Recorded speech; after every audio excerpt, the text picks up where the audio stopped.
আমি government girls স্কুলের ছাত্রী। তো আজকে আমি একটা বিশেষ প্রবলেম যেটা আমাদের দেশের ফার্মাররা যেটা ফেস করে সেটা হচ্ছে এদের যে প্রোডাকশন হয় ফ্রুটস এবং ভেজিটেবলস, ওইগুলো ওরা ঠিক যতটুকু প্রোডাকশন হয় ততটুকু বিক্রি হয় না এবং বাকিগুলো ওদের নষ্ট হয়ে যায় এবং সেটা ওরা দাম পায় না। এই জন্য কৃষকরা আমাদের ভীষণ আর্থিক অনটনের মধ্যে পড়ে এবং তাদের মানসিক শান্তিও নষ্ট হয়। আর সবচেয়ে বড় কথা, আমাদের যে এত কষ্টের যে আমাদের ভেজিটেবল, আমাদের ফ্রুটস, সেগুলো নষ্ট হয়ে যায়। তার মেইন কারণ হচ্ছে আমাদের ফার্মারদের কাছে ভালো স্টোরেজ সিস্টেম নেই। যেটা আছে কোল্ড স্টোরেজ সিস্টেম, সেটা ওরা সবসময় এটার সুবিধা পায় না। কাজেই ওদের খেতেই ওদের জিনিসপত্র অনেক নষ্ট হয়ে যায়।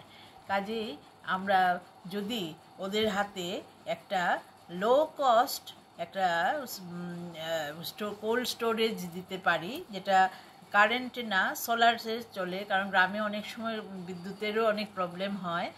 কাজে সোলার সিস্টেমে যদি আমরা একটা ওদেরকে কোল্ড স্টোরেজ বানিয়ে দিতে পারি, তাহলে এদের কৃষকদের খুব সুবিধা হবে এবং আমাদের ফল সবজি এগুলো নষ্ট হবে না। তো তার জন্য কি করতে লাগবে, একটা যেখানে খুব রৌদ্র পড়ে সেখানে আমরা একটা সোলার প্যানেল দেব।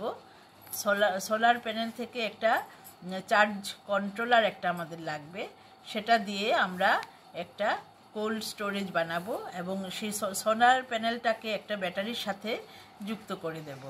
যে কোল্ড স্টোরেজটা আমরা বানাতে লাগবে একটা বক্স, যেটা হবে সেটা হবে একটা ইনসুলেটিং ম্যাটেরিয়াল দিয়ে সেই বক্সটা বানাতে হবে এবং এই সূর্যের তাপেই আমাদের সোলার সিস্টেমে ওদের এই কোল্ড স্টোরেজটা ঠান্ডা থাকবে এবং এখানে ফলমূল সবজি এগুলো রাখতে পারবে এবং আমাদের কৃষকদের অনেক উপকার হবে।